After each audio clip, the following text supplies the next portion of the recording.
the Red River Showdown.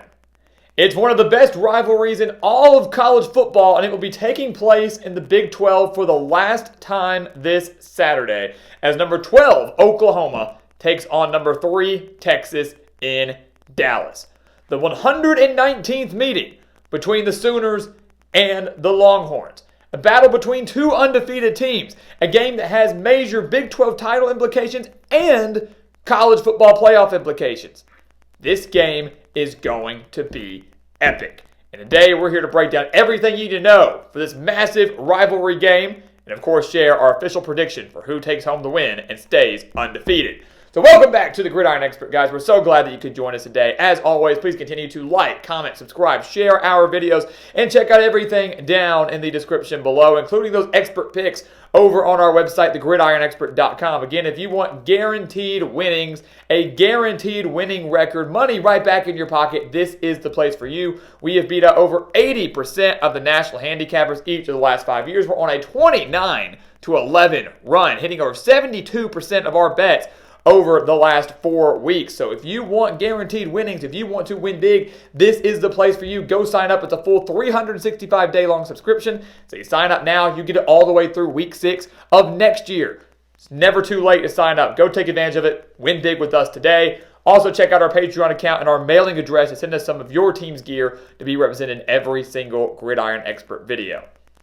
So let's take a look at this game, because I am pumped for this game. It's a tradition. They always play at 11 a.m. Central Time. I get it, but man, you gotta get up. You gotta get up for this game. Get up for game day. Get up for the Red River Showdown, a series and a rivalry game where Texas actually leads the all-time meeting 63-50-5. 63 wins, 50 losses, 5 ties, and that includes a 49-0 win last year over the Sooners. I know many people are going to point to that result from last year and maybe use it as your reasoning for picking Oklahoma or Texas in this game, but we got to keep in mind 49-0 last year, an absolute beatdown, but the Sooners didn't have Dillon Gabriel, so that's a huge storyline to watch out for now. Gabriel should be back. Hell, he is going to be back. He is healthy. Oklahoma offensively looks a lot better than they did last year. It should be noted, guys, that 10 of the last 15 regular season meetings between Oklahoma and Texas have been decided by one possession.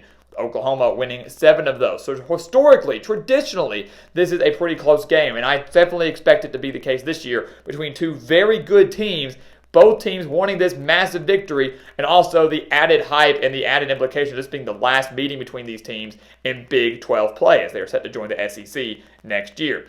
Take a look at the offense for both these teams. We'll start with Oklahoma. We mentioned Dillon Gabriel. He's back. He's healthy. He's looking good. He's the key if Oklahoma wants to go on to win this game on Saturday morning. The Sooners, guys, were held to 39 passing yards last year against Texas. They were lost offensively. They never stood a chance. They tried to make it up by running the ball, had 195 total yards, but it was atrocious. It's going to be drastically different this year against Texas. Dillon Gabriel's leading an offense that averages over 500 yards per game, over 350 passing yards per game. He's thrown for nearly 1,600 yards, 15 touchdowns, and just 2 interceptions. The Sooners have 3 players that have rushed for over 100 yards on the year. They have 5 players that have over 100 reception yards on the year, led by Andrell Anthony with over 380 reception yards and averaging over 17 yards per catch. This is an Oklahoma team, guys, that is very explosive offensively. They're pretty balanced offensively, and it's going to look drastically different in this game than they did in the Texas meeting last year, and really has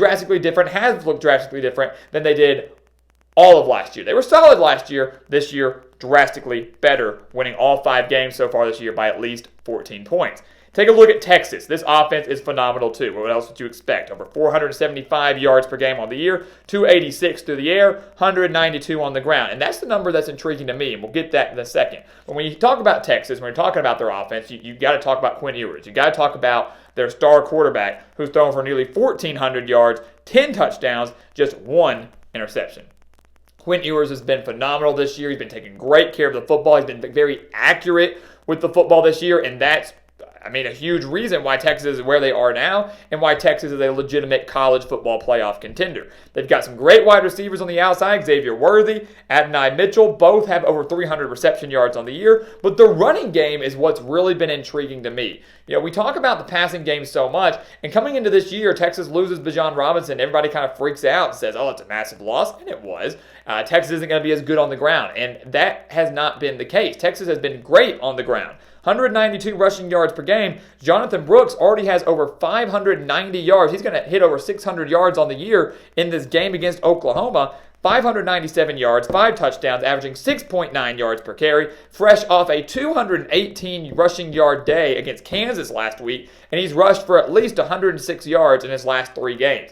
So Jonathan Brooks has been a phenomenal running back for Texas these last few weeks. He's really picked up the slack there, and it's something where it gives Texas that opportunity to be multidimensional. You don't have to rely solely on Quinn Ewers. You don't have to rely solely on the passing game. The running game is still a major, major threat, just like it has been these last few years with Bijan Robinson. So that's something to watch out for here. Cannot sleep on that Texas run game. You certainly can't do it if you're Oklahoma, because last year Oklahoma was torched on the ground. Gave up 296 rushing yards to the Longhorns, gave up 585 yards in that meeting last year as a whole. Again, last year, drastically different. 2 different teams, 2 different settings. It's going to be a different mindset. It's going to be a different game as a whole. But something to watch out for. The Sooners have to bulk up. Because here's the thing. Oklahoma's a good team. Venables is a fantastic defensive-minded coach. But the Sooners, this is their first true test defensively. Offensively too, but defensively, this is the first true test that the Sooners will face all year long.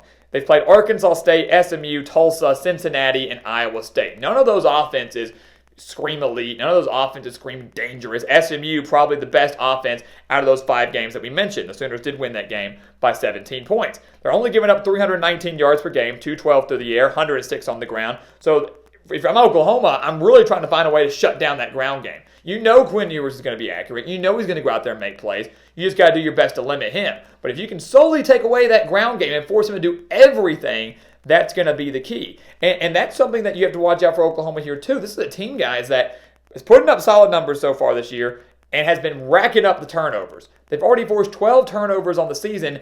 10 of those have been interceptions. So the Sooners secondary has been very, very impressive. They've been great at getting to the quarterback. They've been great at forcing those quarterbacks into mistakes. Ewers has only thrown 1 interception so far this year, so what's going to give? Will the Sooners get 1 or 2 off of him, or will Ewers have another clean game like he has had for the majority of the season? If Oklahoma can get at least 1 interception off of Quinn Ewers and then turn that interception into points, into a touchdown, not pick 6, just get it and then go convert, very good feeling they can win this game.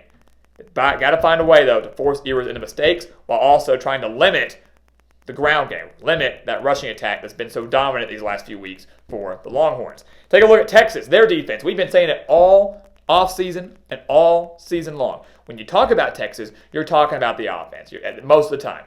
People sleep on this Longhorns defense. This Texas defense is good. They're extremely underrated. We were saying that last year, and we're saying it again this year.